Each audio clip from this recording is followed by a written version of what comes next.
আপা তোমার যদি আমার এই বিয়ে সমস্যা থাকে তাহলে তোমার জামাইয়ের দরকার পড়লে আমার বিয়ের পর আমার বাড়িতে আইবার দিও না। তারপরে আপা আমি এই মেয়ের বিয়ে করবো, আমার পছন্দ হয়েছে, এই মেয়ের লাগবো আমার।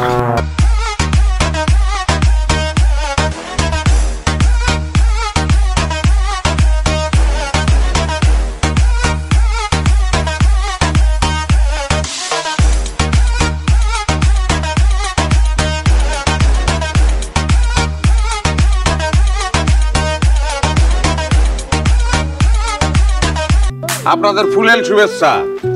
পাত্রী নিশ্চয়ই পছন্দ হয়েছে আপনাদের? মারাত্মক পছন্দ হয়েছে। কি নাম আপনার? বাকি বিল্লাহ। বাকির খাতায় থাকবেন, নগদে আইতে পারবেন না। স্লোগান দে। বিল্লাহ তুমি এগিয়ে চলো, আমরা আছি তোমার সাথে। বিল্লাহ তোমার ভয় নাই, আমরা আছি চার ভাই। আচ্ছা, পাত্রী তো সবকিছু আপনাদের খুলে বলছে? না, কিছু তো খুলে নাই। আপনি কি পাত্র? না, পাত্রে দুলা ভাই। পর্দা ফাটাই বললাম তো আর থাপড়াই কানের পর্দা, তোর নজর খারাপ। তো যাই হোক, পাত্রীর যে একজন আন্তর্জাতিক মানের প্রেমিক আছে, এটা কি জানেন আপনারা? বলছে আপনাকে? না, বলে নাই তো। বলা উচিত ছিল, কারণ বিয়ার পরে আপনি যখন জানবেন যে আপনার বউয়ের মনের ঘরে অন্য একটা লোক বসবাস করতেছে, সেটাকে ভালো লাগবে আপনার? প্রশ্নই আসে না। হ্যাঁ, এই জন্যই যে প্রশ্নগুলা পরে আসে সেগুলো আগে আসা উচিত। ওই প্রশ্নগুলো আগে না আসার কারণে প্রশ্নের গেরাকলে পইরা হাজবেন্ড আর ওয়াইফের মধ্যে নানান অশান্তি হয়, এমনকি ডিভোর্স হয়ে যায়। ব্যাপারটা খারাপ না? 100% খারাপ।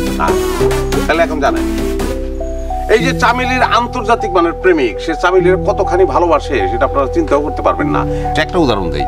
চামেলি একদিন দোকান থেকে ব্রেড কিনা ফিরতেছিল, একটা কুত্তা পথে ঘুরে তাকায় ব্রেডের দিকে, চামেলির দিকে না। তারপরে ওই আন্তর্জাতিক মানের প্রেমিক পিঠে কুত্তাটারে মেরে ফেলাইছে মানুষ সার্ভিসে।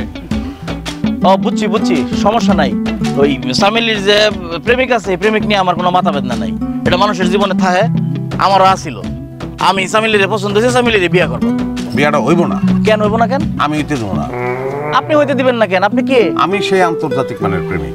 জানবেন এই বয়সে প্রেমিক?